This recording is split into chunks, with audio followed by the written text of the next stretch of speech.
Ikapitong taon na anibersaryo kang Naga City People's Mall pinagsiselebrar. Pigseselebrar ngunya na Naga City People's Mall ang sa indang ikapitong anibersaryo na igwang temang presko, dakol, barato, may dagdag na may tawad pa, igdi na kita sa oda. Ang sa indang Ikapitong taon na anibersaryo kang Naga City People's Mall pinagsiselebrar. Pigseselebrar ngunya na Naga City People's Mall ang sa indang ikapitong anibersaryo na igwang temang presko, dakol, barato, may dagdag na may tawad pa, igdi na kita sa oda. Sigun ki Jesse Robles, Administrative Officer kan Markets Enterprise and Promotions Office o MEPO, pigtutukan subot nindang kalinigan, seguridad, serbisyo sin disiplina kan stallholders sa nakaaging 7 taon. Sigun pa sa iya, saro sa mga nagpapahiling kan dakulang pagbabago sa merkado publiko, iyo ang sa indang trayumpo makalaog kumusaro sa mga finalists sa galing puok 2017 na resulta kan maigot na pagtrabaho asin pagtarabangan kan mga empleyado.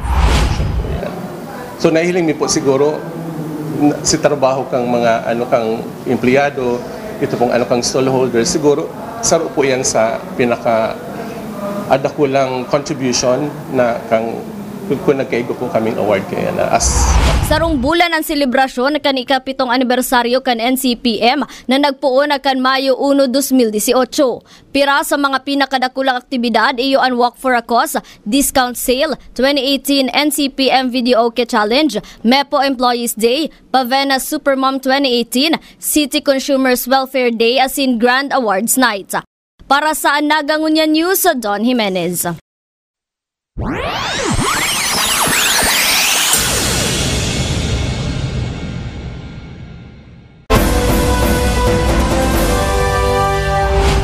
Pumilik, pinuuna na ang briefing sa mga kapulisan asin militar para man sa ipapasunod ng mga reglamentos sa pagpuon kang campaign period.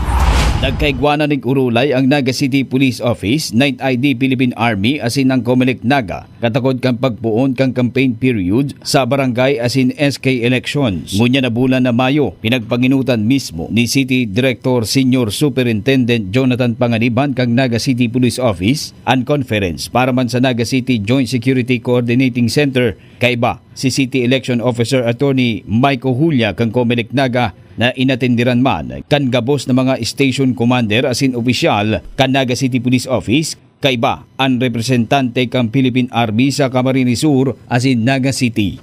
Tinukar sa conference ang mga do's and don'ts para man sa campaign period sa Mayo 4 kan mga aspirante sa barangay asin SK elections na higot na babantayan kang Comelec katuwang ang mga law enforcement agency, partikular ang Philippine National Police. Kabali sa diniskuter ni Attorney Julia ang mga prohibited acts asin ang mga reglamentos na dapat sunodon kang kapulisan maging mga militar na i-deploy sa mga lugar sa paghandle ni mga sitwasyon durante kang campaign period sagod sa aldaw kang eleksyon sa Mayo 14 sa mga polling precinct.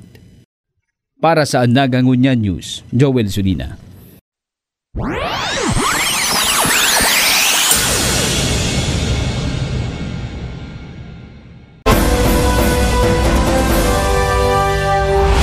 2018 Annual Inter-Barangay Sport Fest sa siyudad ng Naga, nagsikad na. Nagsikad na ang 2018 Annual Inter-Barangay Sports Fest sa siyudad ng Naga. Sigun kay Hernani Soron, Pamayokan Education, Scholarships and Sports Office o ESO. Obheto subuot kan aktibidad na ini ang maingkaminar ang mga barangay na magamit nin tamaan sa indang pondo na nakatagama para sa sports. Siring man ang mga aki na magkaigwang interes sa siring na mga karawat. Partiman subot ini kan One Student One Sports Program na pinamayuhan ni Alcalde John Bongat na ibinaba sa mga barangay. Advocacy asin aim po kan sa muyang opisina sa function mi na i-encourage po talaga si participation kang barangay na gamiton po ning tama si pundo ninda sa sports asin i-encourage pang ang mga aki parte po baga ni kadtong programa which is a brainchild of Mayor John Bongat, itong One Student, One Sports program na pigbababa mi na po sa barangay na dapat Sigun pa kisuro na pigdugangan subuot nindaan sports na pwedeng pagpilian ngunya na taon akan mga hovenes.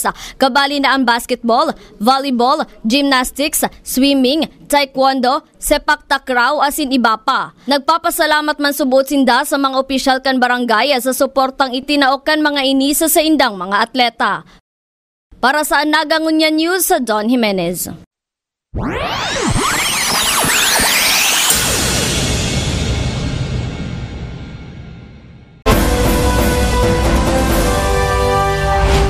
Duwang aldaw na regional convention kan Philippine Association of General Services pinagigibo niya dito sa siyudad ng Naga. Pigigibo dito sa siyudad ng Naga ang duwang aldaw na convention o pagtitiripon kan mga miyembros asin opisyales kan Philippine Association of General Services kang enterong rehiyon Bicol. Ang mga partisipantes iyo ang halipa sa anum na probinsya kang rehiyon na kumpunido kan mga property custodian, mga miyembros kang Bids and Awards Committee asin perang mga department heads.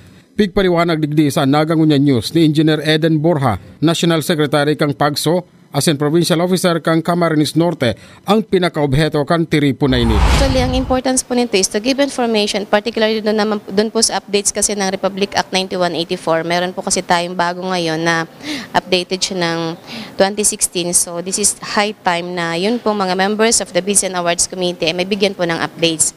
At yun naman pong mga municipal, LGUs po natin, munisipyo, province, cities, na nahihirapan po mag-dispose ng government properties. This is also the high time na ma-educate po sila para magkaroon po ng reconciliation and general services officers at saka po ang mga accounting personnel po. Nasambit pa ni Engineer Borja na importanteng marhay nganin ang madugangan pangkaraman kan lambang saro sa pagtatawangan serbisyo sa sendang nasasakupang lugar. Kasabay kani yuman ang magpasalamat ni Engineer Borja sa gabos na nagpartisipar na pinaglalauman niyang mapautob kan mga nanudan sa duwang aldaw na seminar. Our profound thanks sa lahat ng mga officers ng PAGSO Region 5 sa kanila pong tulong at saka po syempre pasasalamat po sa lahat ng local chief executives, mga department heads, sa kanila po mga supervisor na inaccept po yung aming invitation na naging successful po itong aming event. Maraming salamat po.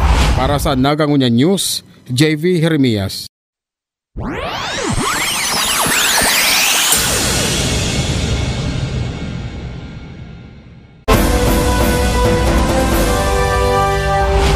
Inclusive education para sa mga aking PWD itinutulod sa syudad ning Naga.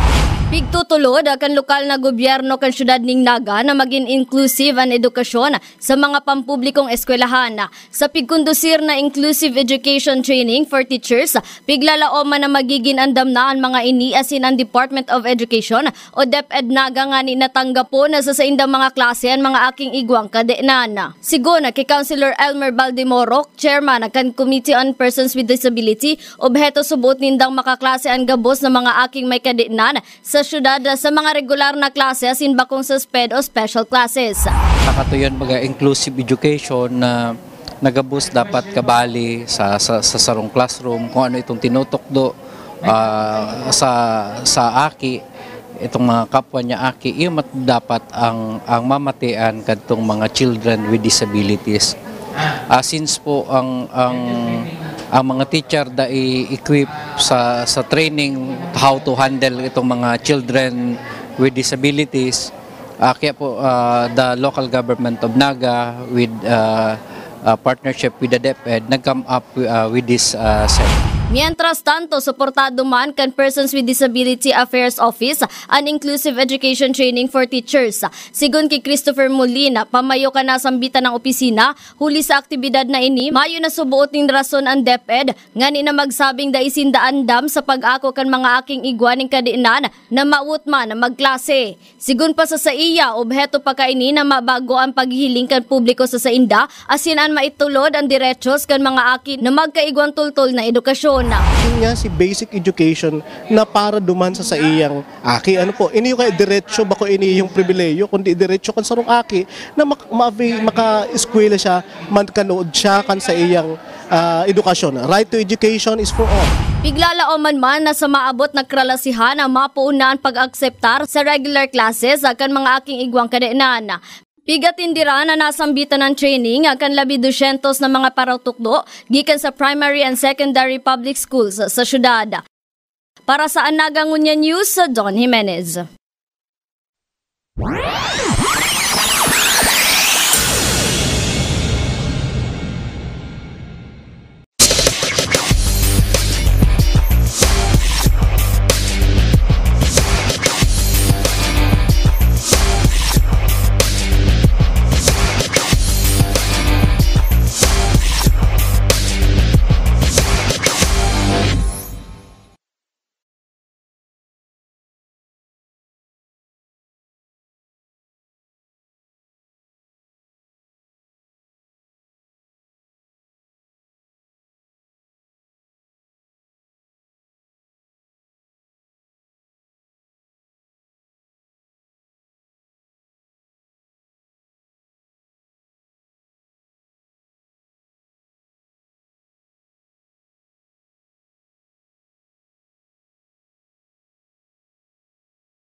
P. Rodriguez, present.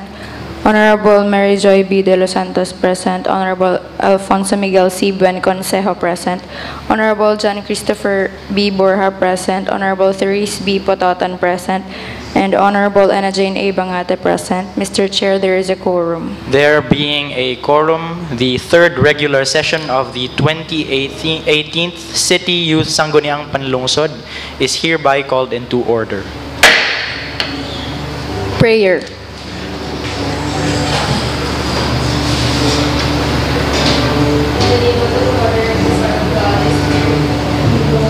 Dear Lord, as we deliberate in today's session, give us the wisdom. Dear Lord, as we deliberate in today's session, give us the wisdom To overcome passion. to overcome passion, Give us the understanding heart. Give us this understanding heart To do away with prejudice. to do away with prejudice. Give us the foresight. Give us the foresight to know what the future may devise. To know what the future may devise. Give us the courage. Give us the courage. And strength to seek the truth and what is good. And strength to seek the truth and what is good. Give us the facility of language. Give us the facility of language. That we may be understood. That we may be understood. And finally, our Lord. And finally, our Lord. Make us worthy public servants of the city. Make us worthy public servants of the city. We deeply love and highly honor. We love and highly honor. Naga City, the heart of people. Naga City, the heart of people. Amen. Amen. Pambansang awit.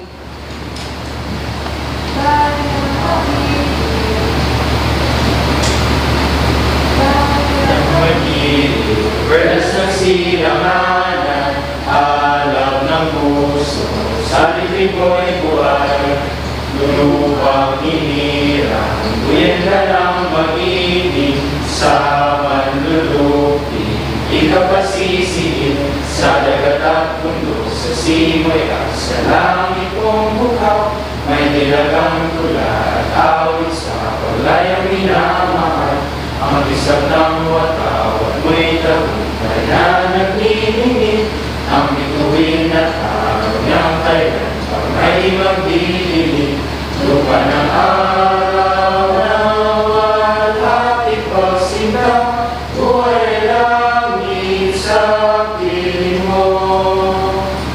Ang ligaya ng pagmay mga api, ang mamatay ng dahil sa'yo.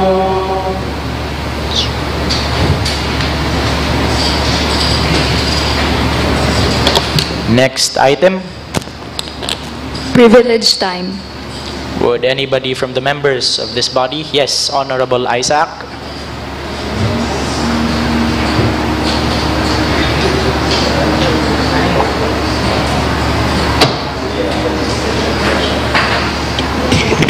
Thank you, Mr. Chair. To the members of this honorable chamber, guests and staff, good morning. I stand in privilege here in front of you today to tell you a few things, and these are about having goals and how to realize them. I believe my advocacies and the reason why I joined the City Youth Officials Program has been laid bare for all to see since the first days of our office. I believe that through this, the people who at least to try to see will understand me and what I fight for. And I am thankful to have been given a chance to be part of something that can enact change. But change cannot happen overnight, and we cannot do so without courage, effort, and sacrifice. Which is why, if any of you have noticed, I strive to forward my advocacies little by little, one step at a time, and I do not claim credit for myself because I know that this is not possible without the support of everyone. But at least, allow me to take the first step in fighting for what I believe is right. In today's session, I would like to start the process of enacting change. I want everyone to take the first step alongside one another to form a better future. And in line with this, I would like to request to add to today's agenda under special business 2 resolutions.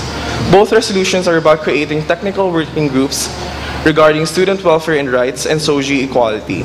I am asking for everybody's support in this matter because I believe that taking the initiative in doing something by gathering a group of highly capable, like-minded individuals is the first step in making something happen, in making something real happen, both efficiently and effectively.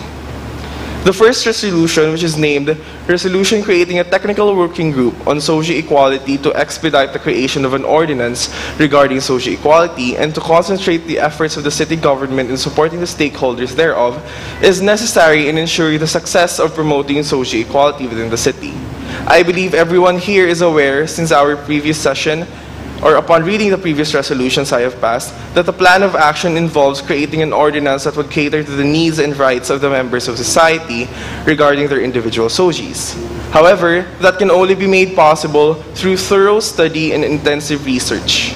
I believe creating a technical working group that can focus on promoting socio-equality is the best course of action in creating and implementing an effective and efficient ordinance.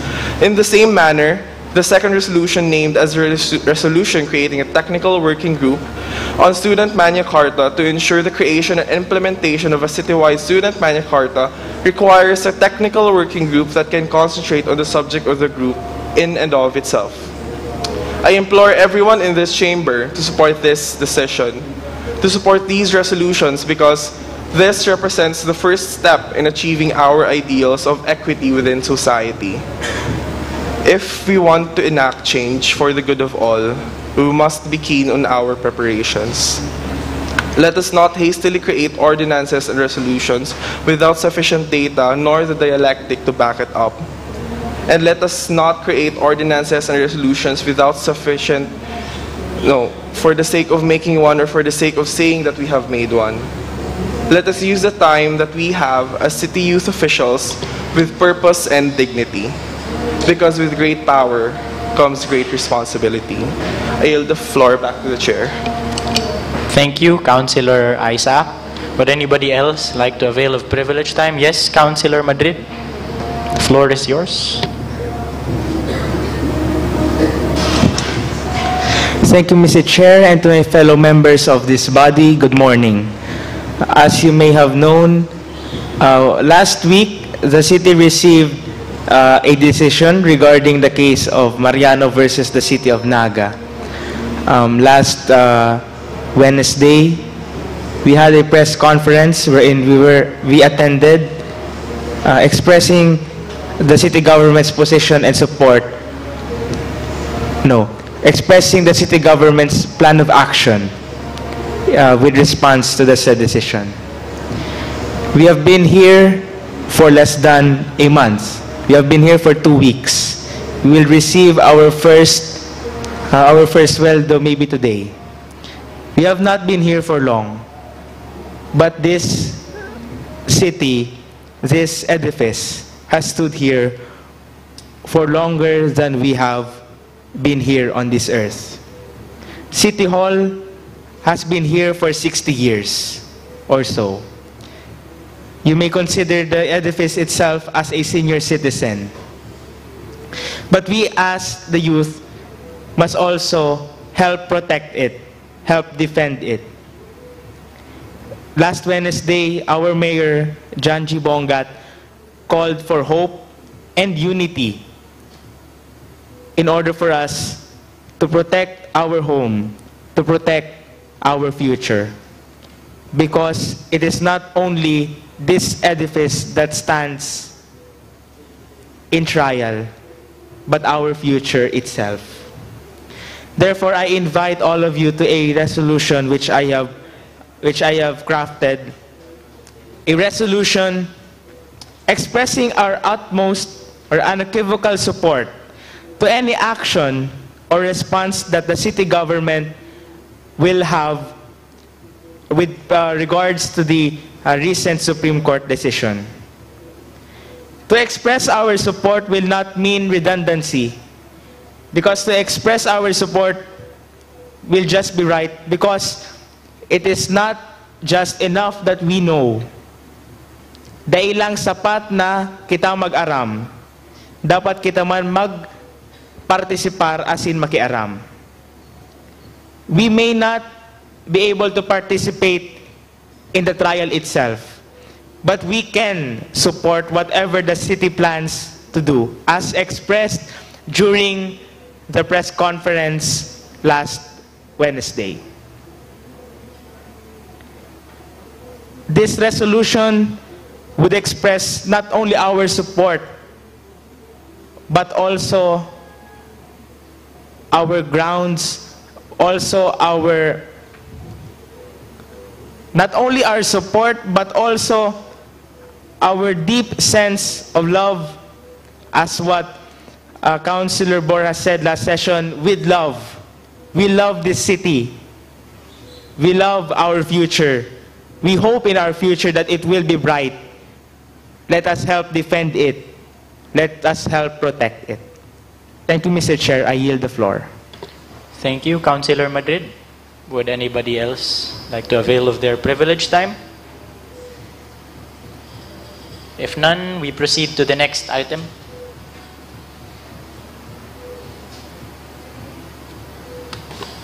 Reading and approval of the order of business. Okay, Councilor Competente. Thank you, Mr. Chair. Mr. Chairman, may I move to dispense the order of business and move for its approval. Okay, any seconds? Okay, the same is approved. Ne- next item. Ay, yeah, go on. Yes. Order of business. Special business or order. Item number 1, proposed resolution sponsored by Honorable Ana Jane A. Bangate and Honorable Alfonso Miguel C. Consejo entitled Resolution expressing the utmost support of the city youth officials to the annual Brigada Eskwela. So this is under special order. This is under special order of business, correct? Okay. So any words from the proponents? Okay. Councilor Bangate. Mr. Chair, so let me first give you a background about why exactly we proposed this resolution. So as you all know, education is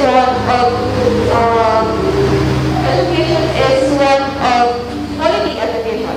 It's one of the sustainable development goals, which is trying to be achieved by the United Nations. So in order to achieve this, we are basically encouraging private sectors and other groups to support this advocacy by supporting the development of educational tools and facilities. So we are trying to request here the participation of the CIO members in order to support this annual eskwela. So basically, we're asking the members of this program to help in rendering the service to like prepare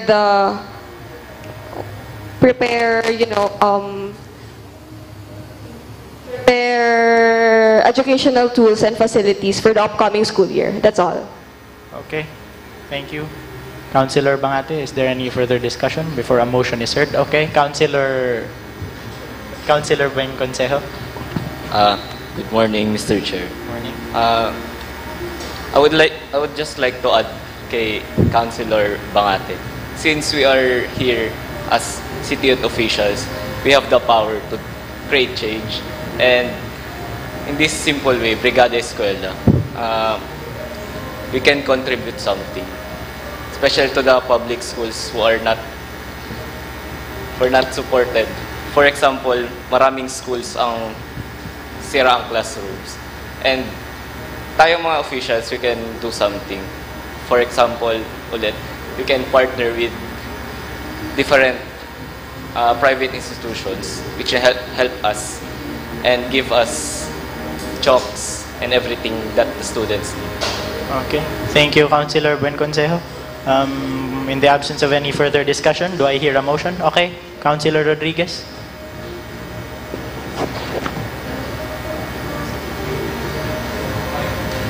Mike. Good morning, Mr. Chair. Let me just have a few suggestions. First is maybe it would be better if we state how we are going to support or support, since last time we had this short or brief discussion about making titles already. And second, in the whereas clause, because in the part wherein it is stated that be it resolved, etc., that we are going to participate in the annual because it needs to be supported in the whereas clause on why it is important to actually participate, because the whereas clause are just enumerating the things on why we should support it, but not really the means as to how we are going to support it. So we're parallel to that and we can say we can hear our message. Thank you. Okay, thank you, Councilor Rodriguez. Before we go back to our proponents regarding the suggestions put forward by Councilor Rodriguez, we would like to acknowledge the presence of our fellow city youth officials, Maricar Cortez and Pamela Nacional. Good morning. Okay. Okay. Now we hear from our proponents. Anyone? Or any further discussion from anyone for that matter? Okay.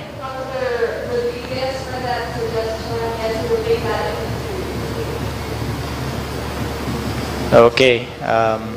Okay, Councilor Garcia. Thank you, Mr. Chair. Just a clarification from the proponents as to what kind of participation are we encompass. Is it only support for participation that are actually enough in schools, or does it encompass partnering or being a bridge from different institutions to, let's say, providing materials or helping the school itself? Does it mean that we're only going to participate with the presence, actually present in the schools, or we can be a bridge for other institutions to help the school? That's all, Mr. Chair. Okay, thank you, Councilor Garcia. Did the proponents take note? Councilor Bangate? To clarify that, yes, we will be present during that particular event, and we will try to help them prepare the school facilities for the school year.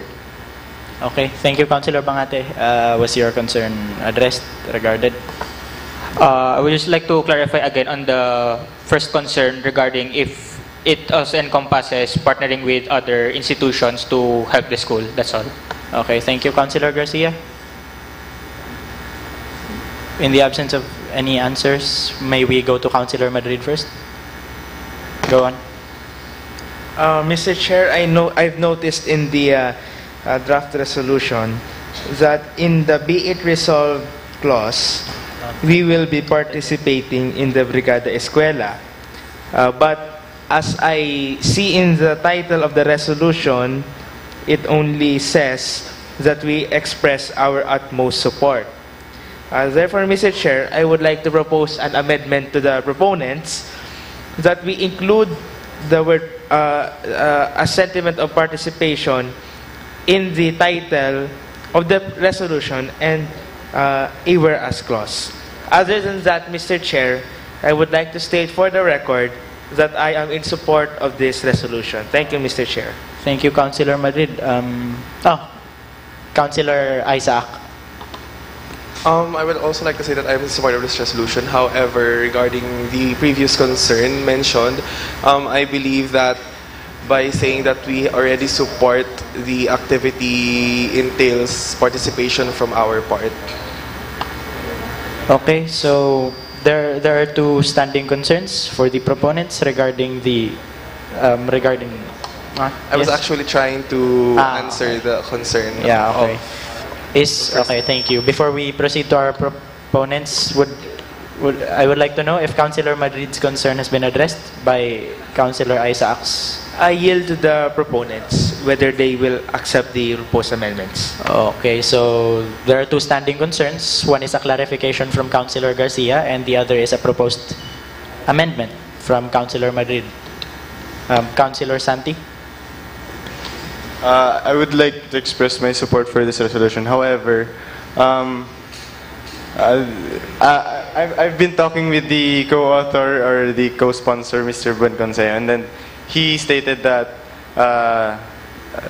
not all schools or not all public schools will be given this parang service and opportunities. I would just like to ask, how are you going to select, or what are the parameters for the school to be selected? Thank you, Mr. Chair. Thank you, Councilor Santi. Before any other matters of discussion are put forward, I would like to hear from the proponents, maybe, regarding the clarifications, amendments, inquiries.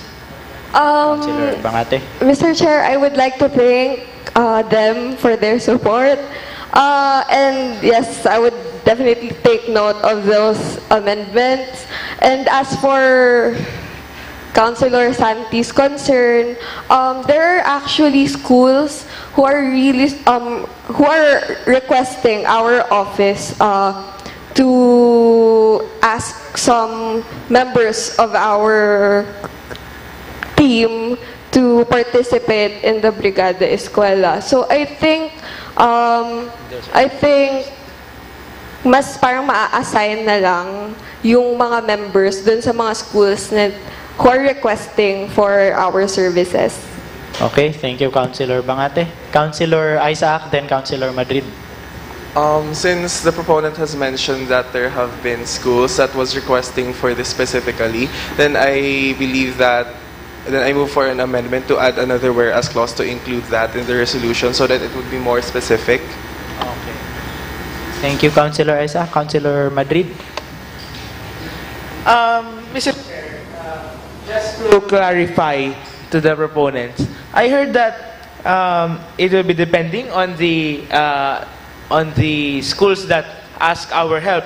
Mr. Chair, will we be appearing as a group of 48 in just one school, or will we be appearing separately depending on the schools that ask our help? Because normally, when groups participate in events such as these, they appear in groups, or maybe at least subgroups. But can we be clarified as to that? And if it merits a whereas clause, then I propose again another whereas clause be added just to satisfy that, Mr. Chair. Okay, thank you, Councilor Madrid. Councilor Competente.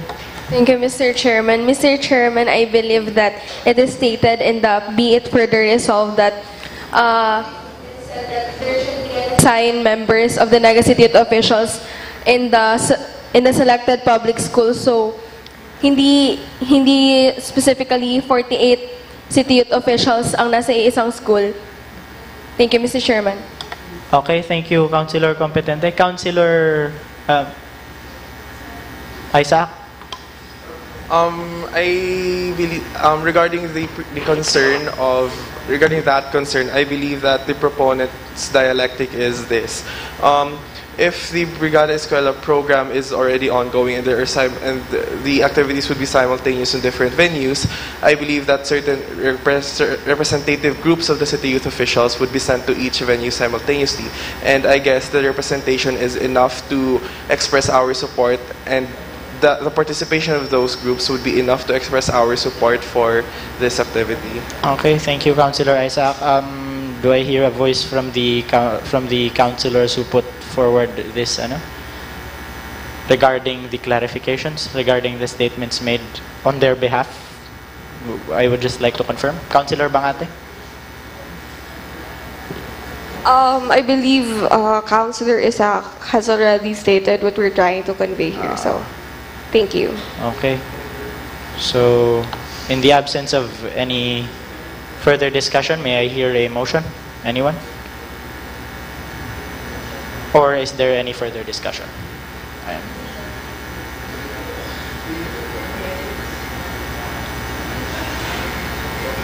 Just to clarify, what is happening here is that there was a motion to add the there were motions for amendments regarding the addition of specific information, such as what kind of school, which schools within the scope of Naga City, and which members go to where are being asked to identify, are being asked to be identified. Yes, Councilor Morata, then Councilor Garcia. I move for the approval of this resolution together with its amendment. Okay, wait. Councilor... May we ask first from the proponents? Yes, Councilor Bangate. Councilor Bangate.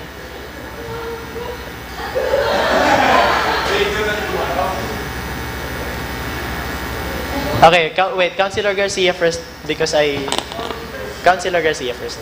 Thank you, Mr. Chair. If there are no further discussions, then I move to defer this proposed resolution and be it classified under unfinished business for the next session, as to see what the amendments would be included and as to recheck further before its approval. Thank you, Mr. Chair. Okay, thank you, Councilor Garcia.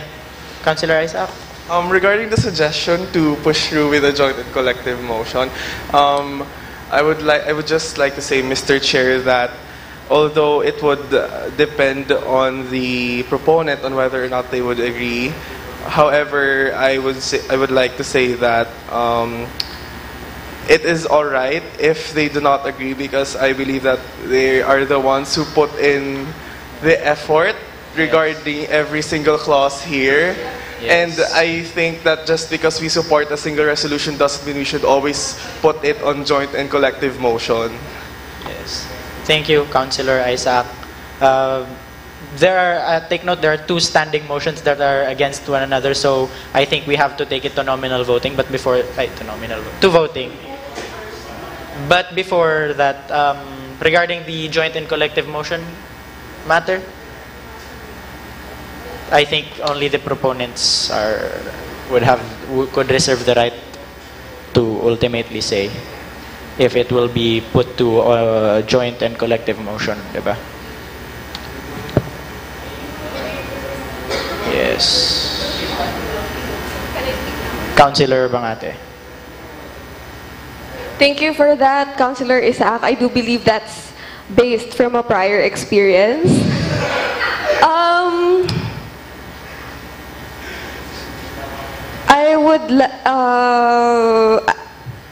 I'm sorry, but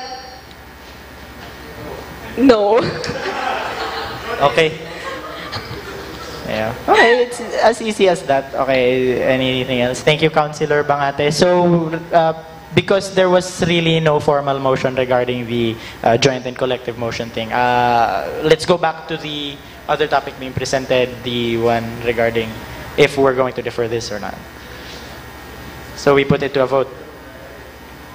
Councilor Morata. I withdraw the motion for approval. Okay. Okay, thank you, Councilor Morata. So, a motion still stands. The motion to defer. Any seconds? Okay, the same is approved. Yeah. Before we proceed to the next item, may we acknowledge the presence of the Honorable Rayan Cedric Rentoy, the 9th Councilor of the Sangguniang Panlungsod. Good morning, sir. Okay, next item. Item number 2. Proposed resolution sponsored by Honorable Juan Carlos R. Madrid entitled Resolution Requesting this City Ordinance Monitoring, Enforcement and Tracking, Public Safety Office, Philippine National Police and all concerned government agencies or task force to fully implement City Ordinance number 2004-096 known as the Anti-Truancy Ordinance for elementary pupils and high school students in the city of Naga. Okay. Councilor Madrid. Yes, Mr. Chair. To give a background, the Anti-Truancy Ordinance was authored in 2004 by then City Councilor, now City Mayor Jan Bongat. It prohibits students to linger or stay in public places or business establishments while it is still school hours from 8 to 12 and 1 to 5. Mr. Chair, this ordinance also penalizes violators, not just the students but also the business establishments who allow students to enter these establishments during school hours. Nonetheless, Mr. Chair, even though with the existence of this ordinance, there are still some cases of truancy, wherein students who are supposed to be in class do not really attend their classes. They sometimes stay in public places, such as particularly malls, internet cafes, and the like.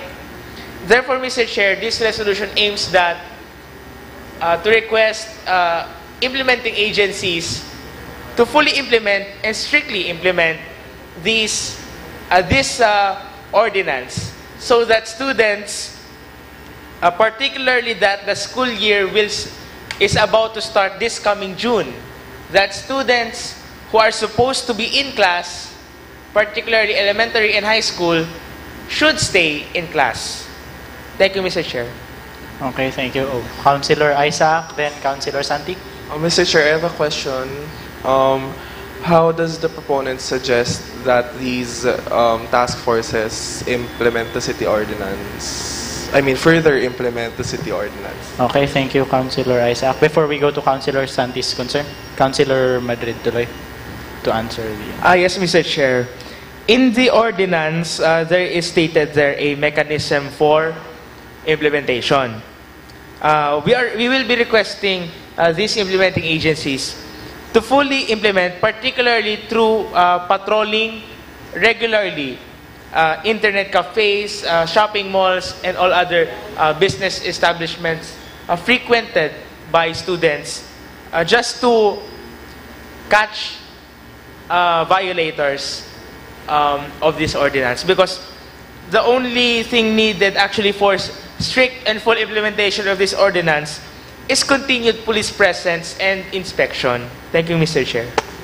Okay, thank you, Councilor Madrid. Now, do we go to Councilor Santis? I would just like to have a point of inquiry. When you say truancy, does it only refer to the student going out of the school? Because truancy is a very broad word to use. Because, for example, I could be still in the campus and not go to my classes, and that could still be considered truancy. So does your resolution only refer to truancy of students cutting classes and going to internet cafes and going to malls only? Okay, Councilor Madrid. If I am not mistaken, in the ordinance itself, the word truancy is defined under the definition of terms. And if I am not mistaken, then the truancy we are referring into this ordinance and resolution only pertains to those who are outside of the school premises. Okay, thank you, Councilor Madrid. Councilor Garcia? Just to support the answer of Councilor Madrid, I think it would only refer to the premises outside the school, since if we are to mobilize this COMET, PSO, and PNP, I think their jurisdiction is only public places and premises outside the school. I think there's also a specific thing that, or a specific enforcing policy inside or within schools about truancy within the schools. Thank you, Mr. Chair. Okay, thank you, Councilor Garcia. Councilor Rodriguez? Okay, Councilor Rodriguez. Good morning again. I have 2 points. First one is maybe there is also a need to review on what has been lacking initially in the implementation of the said ordinance, being that there are already some establishments that is adhering to this ordinance while others are not. And second, I would also suggest that this be targeted just like as the previous case on the, what do you call that, the curfew on minors, because we're talking about students here, right?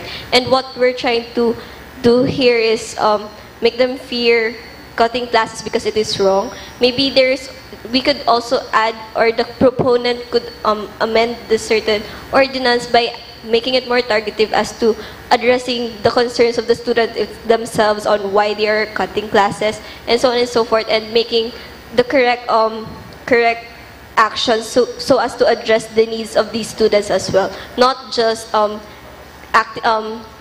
making actions against their will, right, Mr. Chair? So thank you, that's all. Okay, thank you, Councilor Rodriguez. Councilor Madrid? Yes, Mr. Chair.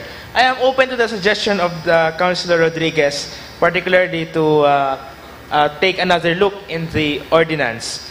But in the meantime, since the ordinance still stands and is still in full effect, then we should request that it really be implemented, particularly that the school year will already start, because truant students have to be in school. They do not have to be anywhere else during school hours. I yield the floor, Mr. Chair. Thank you, Councilor Madrid. Councilor Isaac? Regarding the concern of Honorable Rodriguez, I am having the same manifestations, and I did not find the answer satisfying, because first and foremost, yes, I do understand that there is a need to fully implement this ordinance because of the incoming academic year. However, the problem still exists. How do we actually further implement the ordinance? Because I think we should first collect data on whether or not which is lacking, like how, like if the situation says that, or if the data says that there are not enough establishments following this ordinance, what can we do to therefore implement the ordinance for these business establishments? What is the problem? And we need to identify that. We cannot just say that we need to implement this, because I mean, ever since the existence of the ordinance, we have been trying to implement it. So I guess we should first identify the problem before we can actually add any other mechanisms on further implementing the ordinance. Okay, thank you, Councilor Isaac. Councilor Rodriguez. Thank you, Honorable Isaac. Maybe just a brief statement, I think it is now time to evaluate on the first implementation so as to better further implementation. That's our sentiment, Mr. Chair. Thank you. Thank you, Councilor Rodriguez. Councilor Madrid. To share first a background of why I wrote this resolution. Yes, the ordinance stands. Yes, it has to be implemented. But there are still cases wherein students are able to go to these establishments, whether we like to accept it or not, whether it will be backed by data or not. Because those who commit truancy, most of the time do not get caught by the authorities. So what data will we review? I personally had an experience wherein my classmates cut classes and went to a shopping mall here in Naga, but they were not caught by the PNP, the PSO, or any other implementing agency. Because these students or truants know how to evade being caught. When they see a security guard, they hide. When they see a police officer, they take off their polo and wear their civilian clothes, not their uniforms. Therefore, they will not be caught. But then again, just to satisfy the concerns of the Honorables Rodriguez and Isaac, I move to defer this matter for further discussion, pending that we gather data from the agencies that are tasked to implement this resolution. Ordinance, I mean. Thank you, Mr. Chair. Okay, so there is a standing motion. In the absence of any further discussions, do I hear any second? So the matter and the discussion thereof is hereby ups. Councilor Morales. Thank you, Mr. Chair. May we request the Secretary to write a letter for the involved offices that we should get the data from? Okay, so along with the motion to defer, there is also a motion. There is also an instruction for the SP Secretariat is so instructed. So any seconds to the okay. So the matter and the discussion thereof is hereby approved. Next item.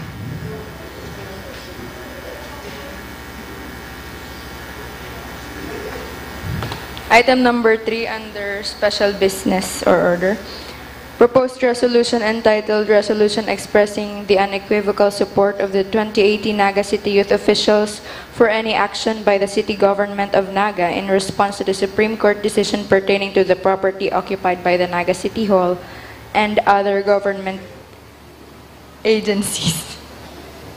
Okay. Councilor Madrid. As I stated in the impromptu privilege speech I delivered earlier, this resolution would express our support for any action the city government will undertake in response to the recent judgment on Mariano versus the City of Naga. The crafting of this resolution was based on the press conference, the statement that the city mayor gave at the City Hall grounds last Thursday, wherein we were in attendance. Therefore, Mr. Chair, this resolution states our support. In conversations with my fellow councilors, some have indicated that it may already be redundant because the city already gave its position on the case. Mr. Chair, with respect, I would like to say that saying that we express should always be redundant, because what we are supporting is noble. What we are supporting will defend not only our home but our future. Thank you, Mr. Chair. Thank you, Councilor Madrid. Councilor Isaac. To give the proponent the benefit of the doubt, I have some inquiries. So the title says that to express unequivocal support for any action of the city government in response to the Supreme Court decision. But my inquiry is on what kinds of actions would show an equivocal support for the decision. What kinds of action can the city youth officials actually do? What does the proponent have in mind? Okay, thank you, Councilor Isaac. Councilor Madrid. In terms of what we can do, that will be upon the city government if what they will ask us to do. Because we cannot go to the Supreme Court to become lawyers. We cannot go there to raise our points. We can only be the persons who will be there when we are called upon. And that is the main purpose of this resolution. Thank you, Mr. Chair. Okay, thank you, Councilor Madrid. Is Councilor Isaac's concern addressed? Okay. So in the absence of any further discussion, may I hear a motion? Councilor Madrid. I invite my fellow councilors to approve also of this resolution on joint and collective motion, if it is all right with the body. Therefore, Mr. Chair, I move for the approval on joint and collective motion of a resolution expressing the unequivocal support of the 2018 Naga City Youth officials for any action by the City Government of Naga in response to the Supreme Court decision pertaining to the property occupied by the Naga City Hall and other government agencies. Okay, without any objection, Councilor Rodriguez. Mr. Chair, let me just state some observation, because what Honorable Madrid is already trying to, I think the main point of Honorable Madrid is that the City Youth Sangguniang Panlungsod be vocal about its support to the city government, right? But as to how he has packaged the entire deal, the entire resolution, maybe we could again review before proceeding, because I think there are some contentions still that are to be addressed. Say, for example, the whereas clauses being in full response to the Supreme Court ruling and not really addressing as to why we are in line with the city government in its action, Mr. Chair. Thank you. Thank you, Councilor Rodriguez. Councilor Madrid. Mr. Chair, I have crafted the draft resolution in a narrative form, meaning I have first placed the background of the case in which which will not put us in sub judice, but also stated why we are supporting it. I invite you to the bottom of the first page. A whereas clause says that whereas the city hopes and prays for unity as it exerts its best effort in order to protect and defend the center of good governance, the Naga City Hall. Also, it says there that whereas said payment will prove to be unbeneficial to the city as it hampers economic growth and sustainability. Therefore, Mr. Chair, for such reasons, this is why we support.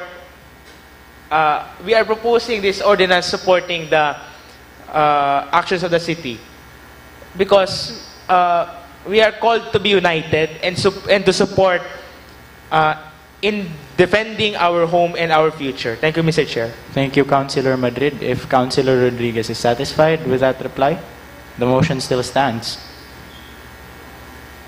Okay. Councilor Garcia.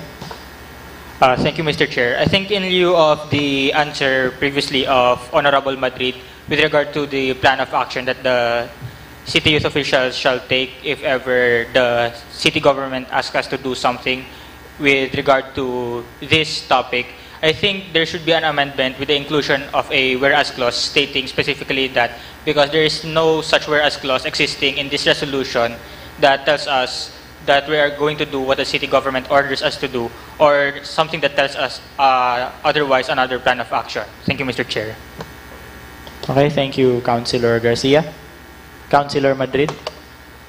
I accept the amendment and it will be added to the resolution. Thank you, Mr. Chair. So, the motion still stands without any further. Councilor Isaac. Just a point, just an inquiry. I am no lawyer, and I cannot say if, well, this is actually a sensitive issue. If I guess everyone knows that, and I am no lawyer to be able to say that every single clause is actually safe or what, or if the clauses in this resolution are dangerous. I cannot say whether or not it is safe or dangerous. So and since I cannot say for sure, if possible, if we can review every single clause here to avoid issues in the future. Well, that is just a suggestion, Mr. Chair. Okay, thank you, Councilor Isaac. With the proponent, Councilor Madrid. Mr. Chair, to state also, the resolution was based on the statement the city mayor gave last Wednesday, which I believe that he already edited out the portions that will endanger us in sub judice. But then again, with the concerns of Honorable Isaac, may we ask the Councilor Isaac to what will be his suggestion on how that we go forward with reviewing this ordinance? Who will review it, and so forth? Thank you, Mr. Chair.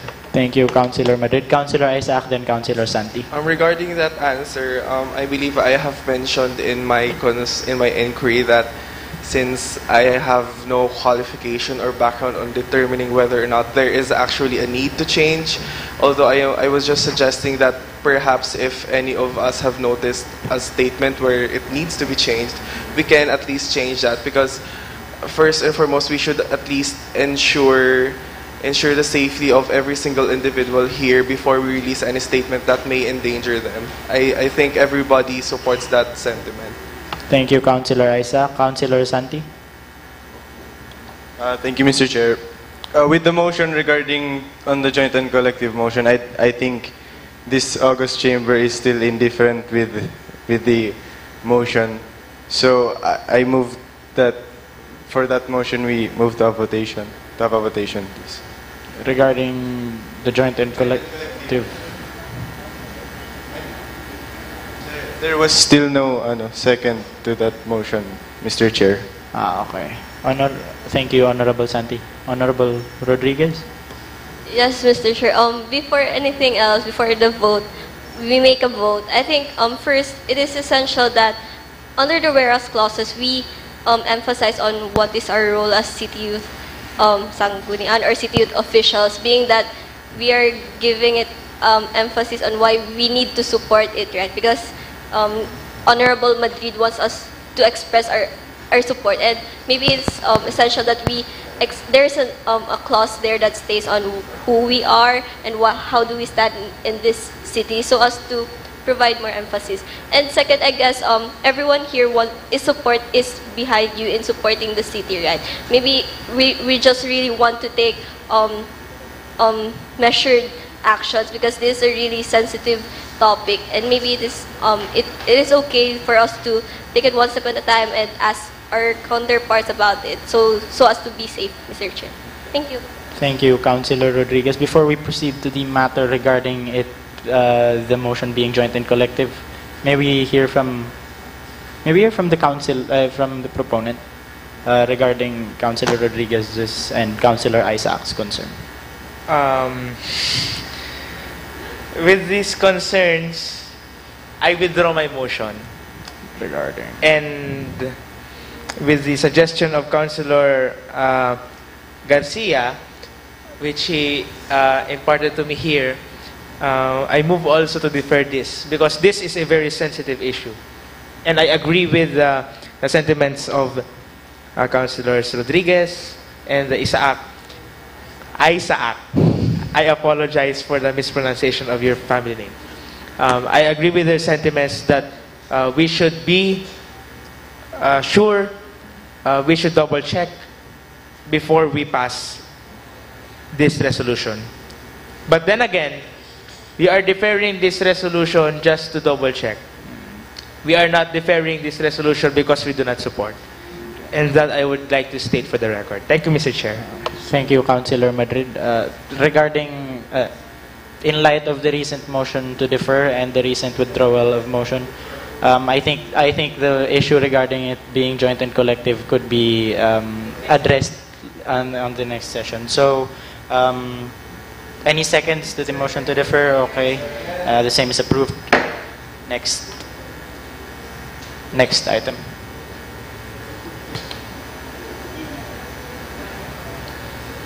Item number 4, proposed resolution sponsored by Honorable Cedric P. Isaac, entitled Resolution Creating a Technical Working Group on Student Magna Carta to ensure the creation and implementation of a citywide student Magna Carta. Okay. Councilor Isaac. I believe that since everyone here is aware of the plan of action, and as been emphasized repeatedly in the previous orders of business for today's session, that we should take it one step at a time.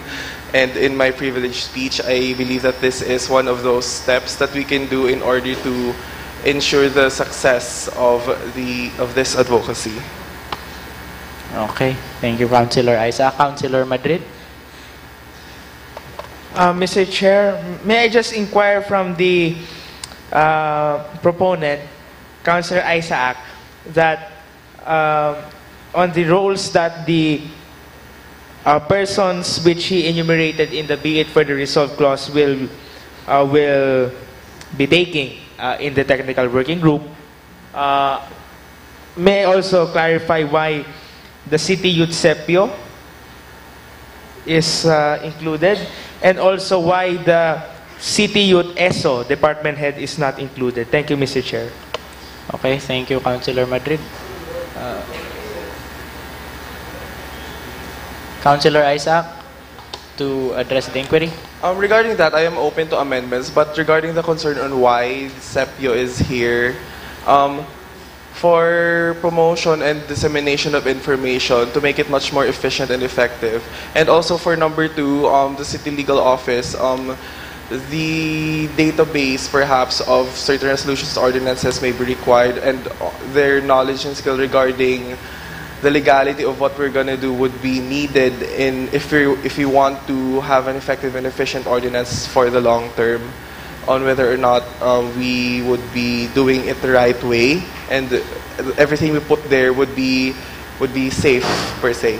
And of course, I believe it's evident why the City Social Welfare Development Office is there, the Committee on Education, on Youth, on Rules and Privileges, on Human Rights, and on Children is there, because we are actually advocating the rights of students, not just any specific group of students, but rather students as an entirety.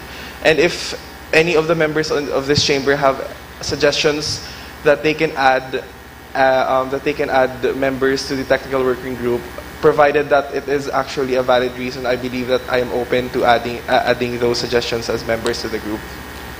Okay, thank you, Councilor Isaac. Councilor Madrid.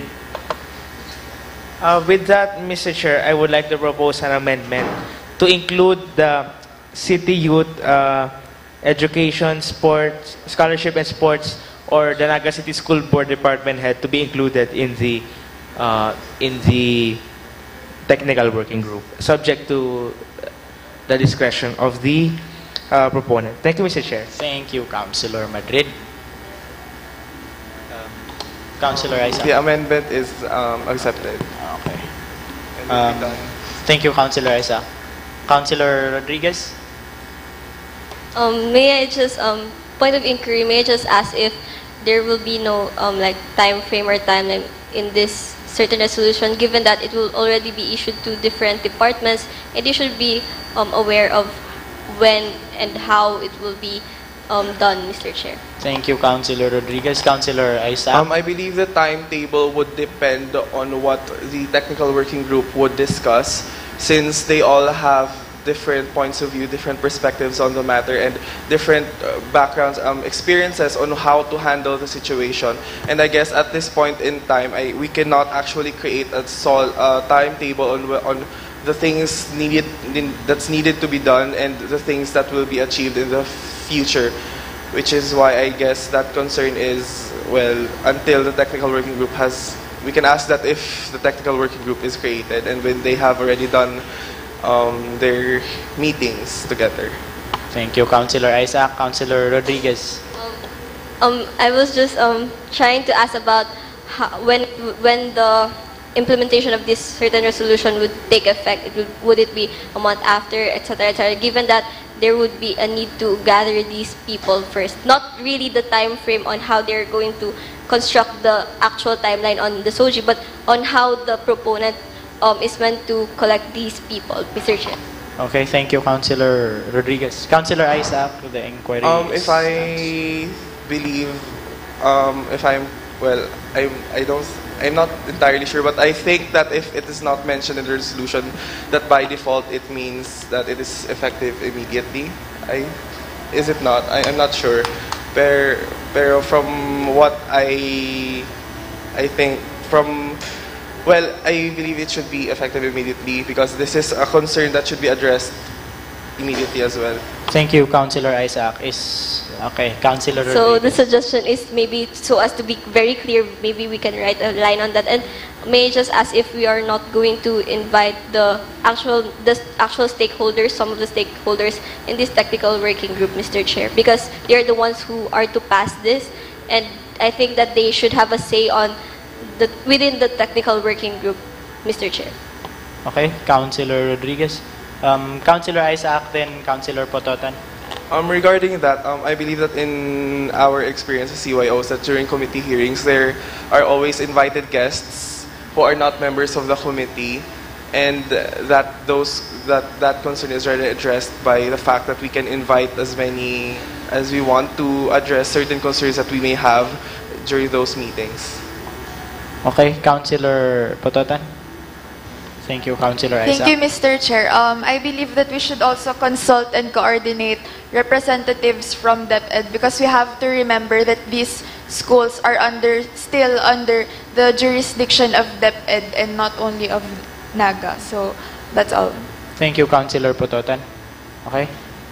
I trust that Councilor Pototan's concern is noted by the proponent. Okay, in the absence of any further discussion, may I hear a motion? Okay, Councilor Isaac. I move to have this resolution approved with the modifications that was mentioned earlier. Okay. So, any second? Second. Okay.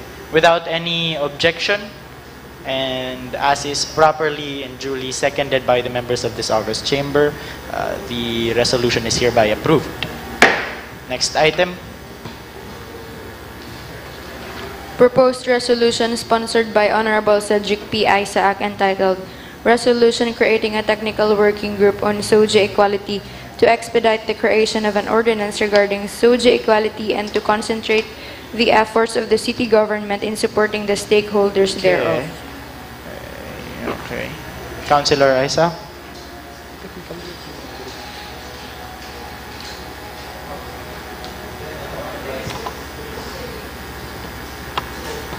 Okay, so I believe that in the same manner, we need to have a technical working group. Well, not just to expedite the creation of an ordinance regarding social equality, but also to have a group that is focused on implementing the created ordinance and on answering the concerns of the stakeholders of social equality. Thank you, Councilor Isa. Councilor Madrid? Same question as I raised earlier. Now with regards to the inclusion of PSO, LBO, and also to inquire, do we have a City Youth Department head of the Bantay Familia Federation? Because I don't think there is a City Youth official assigned to the Bantay Familia. It is an offshoot of, I think, the Naga City Council for Women and the SP Committee on Family, Women, and Gender Development. Thank you, Mr. Chair. Okay, thank you for putting this into light. Councilor Madrid, Councilor Isa. I would like to apologize if there are any group member that would be irrelevant, I guess, because that would not be applicable because I believe all of us are aware that we made the resolutions late at night. And pero regarding that, the City Youth Department head of the Public Safety Office, I believe, is required to become a member of this technical working group because they would be needed in order to implement whatever the group would discuss during their meetings in public. They would be needed during its implementation as in the form of logistics or perhaps monitoring, regulatory. I mean, everybody gets the point, I guess. Thank you, Councilor Isa. Councilor Madrid, is your concern addressed? Yes. Regarding the PSO? Okay, so any further discussion? Okay, Councilor Madrid. Another point, since there are no City Youth officials assigned to the Bantay Familia Federation and the Naga City Council for Women, what does the proponent suggest? Do we invite the members from these two offices or federations? Because if I am not mistaken, both are headed or chaired by my counterpart, the Honorable Cecilia Veluz de Asis. So may I ask from the proponent such? Okay, thank you, Councilor Madrid. Councilor Isaac? The suggestion is noted, but I believe that a representative of the Committee on Family, Women, and Gender Development is already present here in this chamber. So I guess that representative can assist in that suggestion. Okay, noted. Okay, so without any further discussion, may I hear a motion? Okay, Councilor Isaac. I move to approve this resolution with the modifications stated earlier. Okay, thank you, Councilor Isaac. Any seconds? Without objections and as is duly and properly seconded by the members of this august chamber, the motion to approve this resolution is hereby approved. Okay, next item.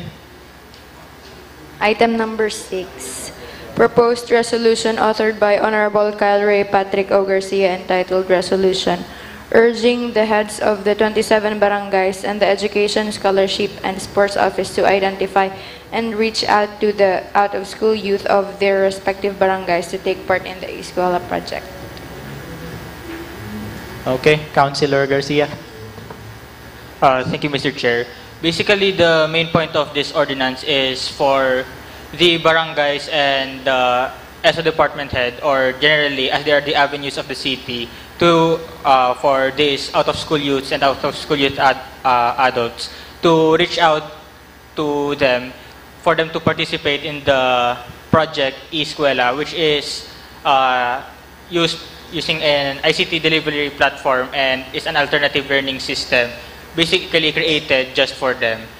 And as far as the creation of the ordinance is concerned, it is under Ordinance number 2011-050, which is authored by back then Honorable Legacion Nero and Morales. So its main point is to reach out to the out-of-school youth and adults instead of letting them try to find us, because although there are escuela centers, as far as the ordinance says, although there are escuela centers in the different barangays, it would be better if the barangays themselves identify candidates for the escuela project and reach out to them rather than try and wait for these OCYAs to come to them. That's all, Mr. Chair. Thank you, Councilor Garcia. In the absence of any further, okay, Councilor Madrid. Mr. Chair, may I just ask from the proponent, how do we, or what action will the barangay chairman or their respective representatives be able to reach out? Because it only urges them, but what specific course of action do we suggest that they partake with respect to this ordinance? Thank you, Mr. Chair. Thank you, Councilor Madrid. Councilor Garcia, then Councilor Isaac. Thank you, Mr. Chair. First, my apologies. I think it was not mentioned there on the suggested measures to be undertaken by the 27 barangays and the ESO department on the specifically on the action that they could take. But as proposed, since we are only urging them, they can reach out through the if I'm not mistaken, the census is also taken note if who are out of school youth and who are out of school adults. This will help, and since it is inside the alternative learning system modules, that it will help them achieve knowledge that can bring them either back to the educational system, encourage them to bring them back to the educational system, or have at least basic knowledge and skills for occupational services. So I think it would be the suggested plan of action would be to reach out by identifying themselves on who are these possible candidates na out of school youth and out of school adults based on whatever measures that they can think of, may it be the census or actual na roaming. It is upon their disclosure. Thank you, Mr. Chair. Thank you, Councilor Garcia, for that clarification. Councilor Isaac. For my first point, my first point was already answered, and I believe the proponent will include in the resolution the mechanism on how the barangays would effectively urge the school youth. The second thing here is that I would like to ask the proponent on whether or not he thinks the barangays themselves are sufficient in actually urging the out-of-school youth to take part in the Escuela project. Because I believe that the out-of-school youth individually have their own problems that they're kind of dealing with, and I guess there has to be specific parameters on what can be done to actually urge them to join the Escuela project. So, and I think that the barangays themselves are probably not sufficient.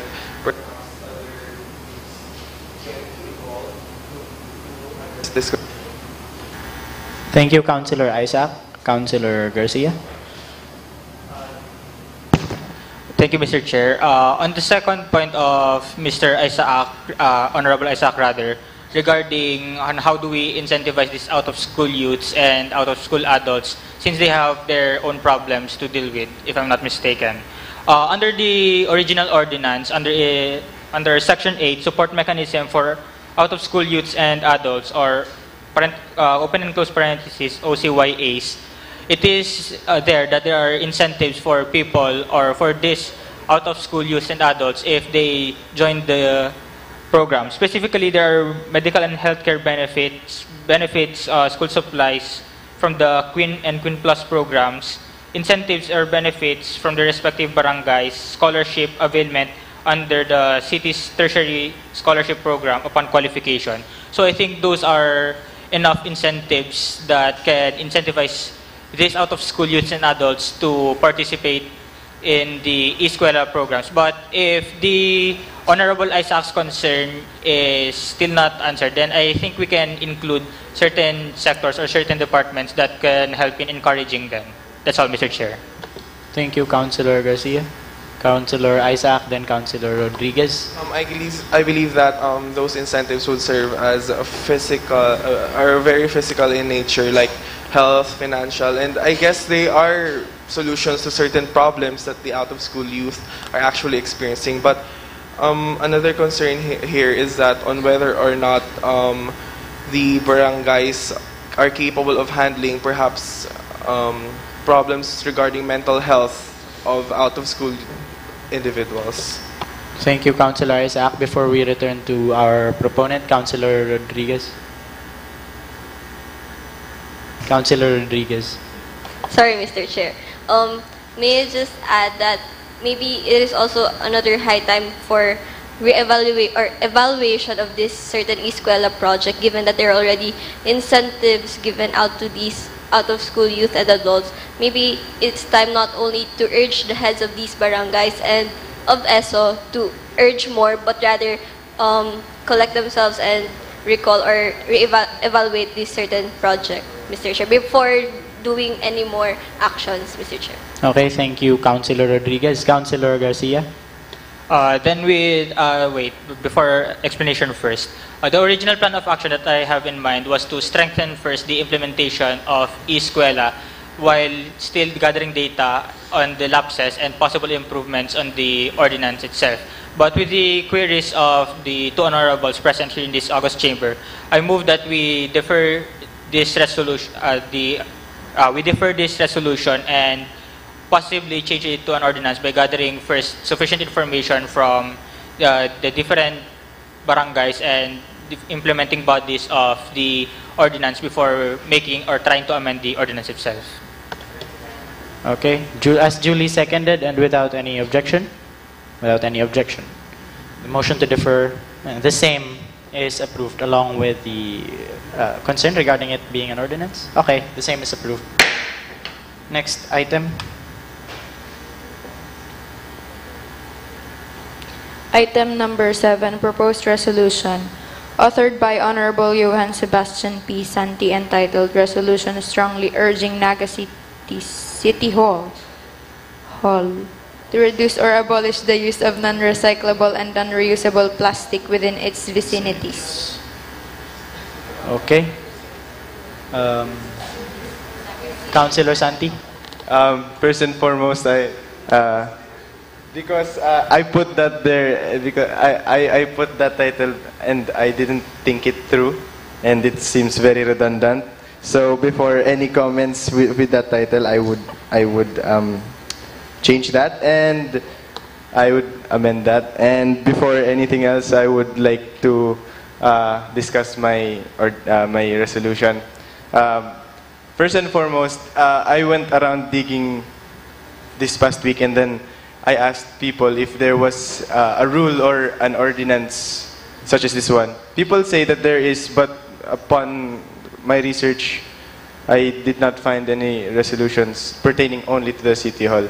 And as for the ordinances flashed on the screen, I still haven't asked for the status of implementation of those. So if ever, I would ask for the status of implementation of both ordinances which are flashed on the screen.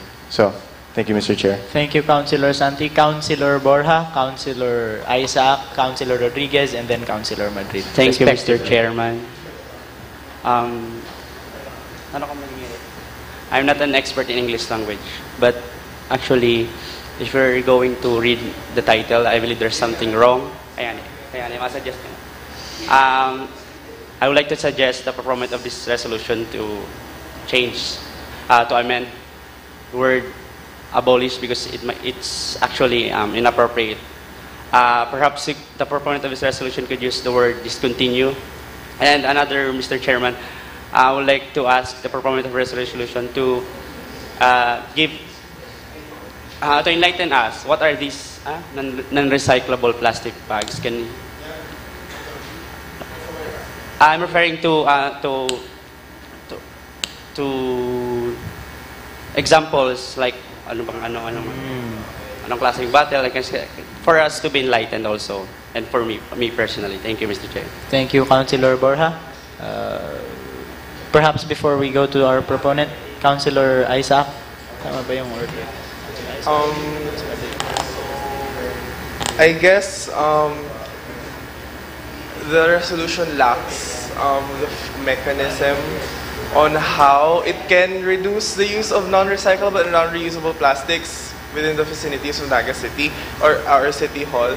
I guess it should have been, it could be phrased, my suggestion is it could have been phrased that resolution urging the use of recyclable plastics instead, and specify on the mechanism on how we can actually use recyclable plastics instead of just reducing the use of non-recyclable plastics. Because if we just tell the establishments to reduce the use of your plastics, they would think on what are their alternatives, what alternatives can we present to them, so that we can actually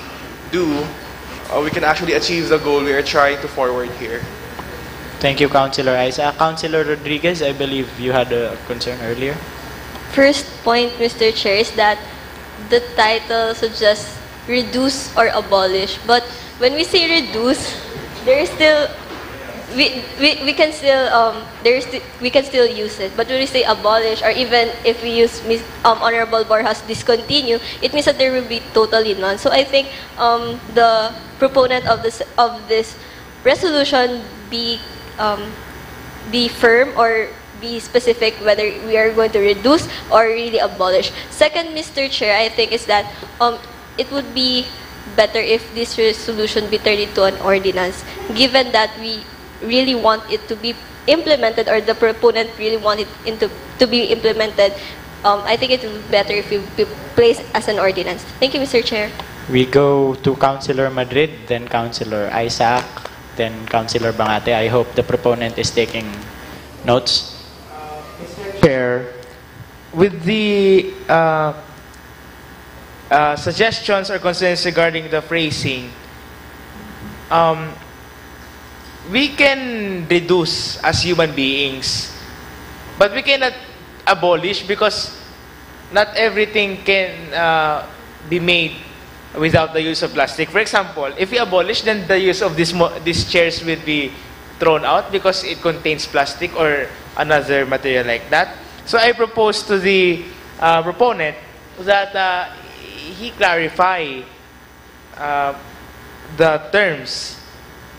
Also, may I ask from the proponent if he has already included a clause or a mechanism for information dissemination, because this resolution is only a resolution on paper if it will not be disseminated. And also, there are some technical aspects that we really need to disseminate, because most of us, for example, this plastic bottle, we only refer to it as plastic.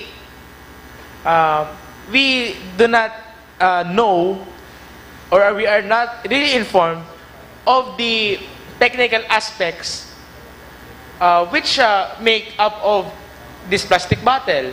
So I suggest that there should be a information dissemination clause or mechanism in this resolution. And also, final point, Mr. Chair, for the proponent, he cited there in the draft ordinance, he cited several existing ordinances, particularly those authored by the Honorable Salvador del Castillo and the Honorable Elizabeth Labadia. The titles of the said ordinances appear, but for information and reference purposes, may also suggest to the proponent that he also add the ordinance number, per se, ordinance 20-something-0-something, so that we can easily refer to these ordinances. Thank you, Mr. Chair. Thank you, Councilor Madrid. Councilor Isaac, then Councilor Bangate.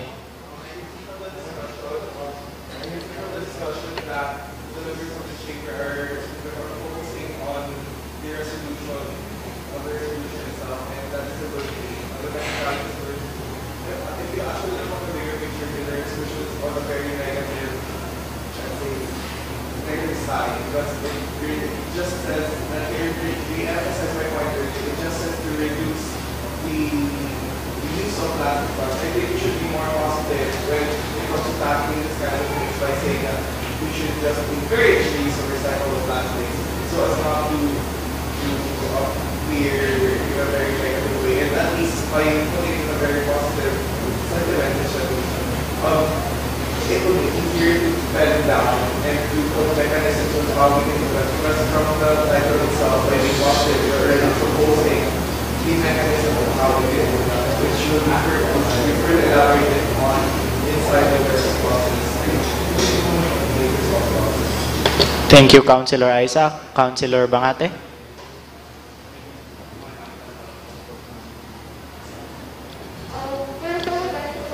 Whether the proponent wants to regulate or totally ban the use of plastics. And the second one is, I agree with Councilor Rodriguez that this resolution would be better if it's an ordinance. However, it would be better if there would be certain pilot tests on how this ordinance will be implemented and what would be its impact to our city. Thank you, Councilor Bangate. The proponent, Councilor Santi. Thank you, Mr. Chair. Every suggestion or every parang tuyaw is duly noted. Is duly noted and will be amended. And to the concern of Mr. Borja, I would just tell you that later. I'll just tell you that later. And I will just add in the whereas clause to all the concerns, or I'm open to the suggestion of Mr. Rodriguez to make it in an ordinance. And yes, there's and of course I would put it in a more positive light. And for the for the information of all, what I mean by reduce is just to reduce and not abolish, because I know it would be an impossibility for plastics to be abolished. So yes, thank you, Mr. Chair. Okay, thank you, Councilor Santi. Councilor Isaac. The resolution, then I move to defer this resolution until the next session so that we can see whether or not all the concerns have been answered. Okay. Okay. As I hear a second and no further objections, the same is deferred. The motion to defer is approved. Before we proceed to the next item, may we again acknowledge the presence of our fellow city youth officials, Maricar Cortez and Mr. Arch Aberos, for fellow city youth officials of the year 2018. We now proceed to the next item. Unfinished business. Item number 1, proposed resolution sponsored by Honorable John Christopher B. Borja, entitled Resolution Encouraging the City Youth Mayor to Deliver State of the City Youth Address, or SOCYA, at least twice in his or her term. Okay, thank you. As I recall, this is under unfinished business due to certain amendments, very lovely ones. Mr. Chairman, if you Councilor can Borja. recall in the last regular session, in our last regular session, this was deferred. However, I wasn't able to amend this resolution, and however, I'm already notified about what are going to be actually amended here with the help of our City Youth Sangguniang Panglusod Secretary. I move that again we defer this motion. Okay. Before the motion is addressed, Councilor Rodriguez.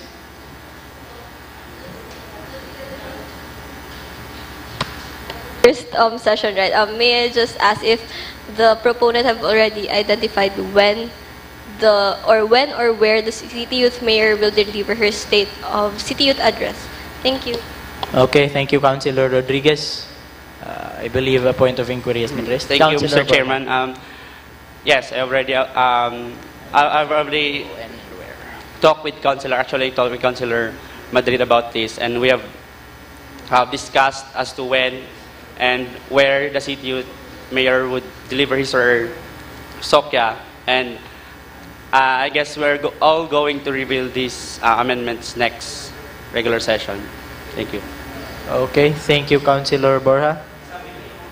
So, regarding the motion to defer, it still stands. Okay, the same is approved. We discuss this next meeting, next session. Next item. Item number 2, proposed resolution authored by Honorable Johann Sebastian P. Santi, entitled Resolution requesting the PNP, PSO, and Liga ng mga Barangay to inform the Sangguniang Panlungsod on the status of implementation of Ordinance 2004-072 and other ordinances regarding the curfew in the City of Naga. Okay, Councilor Santi, then Councilor Madrid.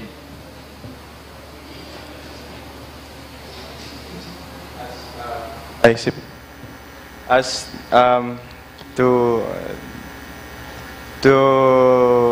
not to have more discussions, I just want to refer this to the committee. Peace and order. Isn't it that a question from the chair first, or okay, Councilor Madrid, it's in order that you say so. Thank you, Mr. Chairman. If the proponent intends that the PNP, PSO, and Liga ng mga Barangay inform the Sangguniang Panlungsod or the City Youth Sangguniang Panlungsod on this on the status of implementation of this ordinance. Okay. Because we are the ones considering this resolution, not the regular Sangguniang Panlungsod. Thank you, Mr. Chair. Thank you, Councilor Madrid. Councilor Santi? To clarify.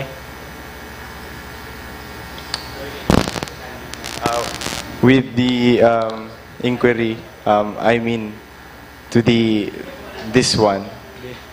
Yes. To the City of Sangguniang Panlungsod.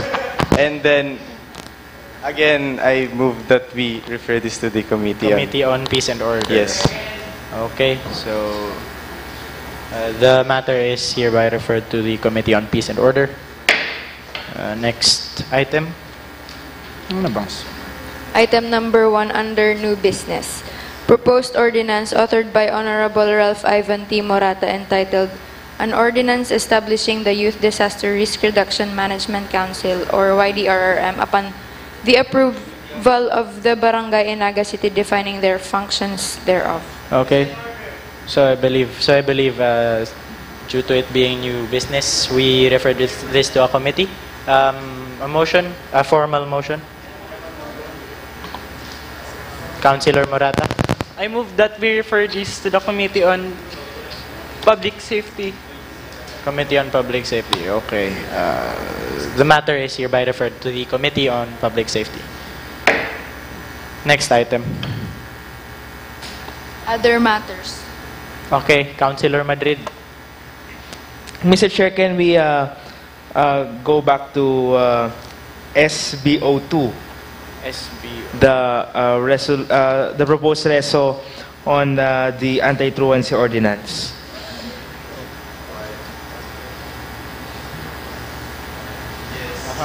Yes, Councilor Madrid. Although this was already deferred for discussion to the next session, yes. I would also move that this be referred to the Committee on Peace and Order and Public Safety. Okay. Without any okay, Councilor Isaac. No objection, Councilor Isaac? Anong? Oh, you second motion. Okay. Okay, Councilor Isaac, a concern? One concern of mine is Can the secretary be instructed to forward the resolution regarding the TWG to, the respective city youth department heads for, to expedite the process? Okay, the SP Secretariat is here is so instructed. Pero okay, Councilor Madrid, then Councilor Santi. The motion still stands. Yeah, I the believe. motion still stands. Thank you, Mr. Chair. Yes, it is addressed. Councilor Santi, same manifestation. Okay, the motion to refer this, the special order of business item number 2 to the Committee on Peace and Order. Am I correct? Okay. Is duly seconded without any objections, hereby approved. Next item, Nominal voting. Councilor Competente. Thank you, Mr. Chairman. May I move all the approved resolutions be transferred to nominal voting and be approved the same? Okay, any seconds? Okay, the same is approved. Anyone moves to adjourn? Move to adjourn. Okay, the meeting is hereby adjourned.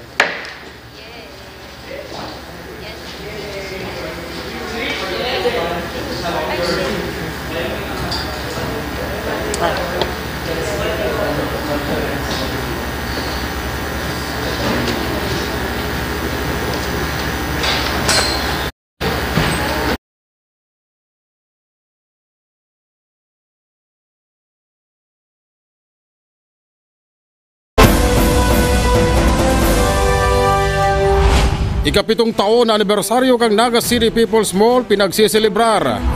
Igseselebrar ngunya na Naga City People's Mall ang sa indang ikapitong anibersaryo na igwang temang presko, dakol, barato, may dagdag na may tawad pa, igdi na kita sa oda. Sigun ki Jesse Robles, Administrative Officer kan Markets Enterprise and Promotions Office o MEPO, pigtutukan subot nindang kalinigan, seguridad, serbisyo sin disiplina kan stallholders sa nakaaging 7 taon na. Sigun pa sa iya, saro sa mga nagpapahiling kan dakulang pagbabago sa merkado publiko, iyo ang sa indang trayumpo makalaog kumusaro sa mga finalists sa galing puok 2017 na resulta kan maigot na pagtrabaho asin pagtarabangan kan mga empleyado.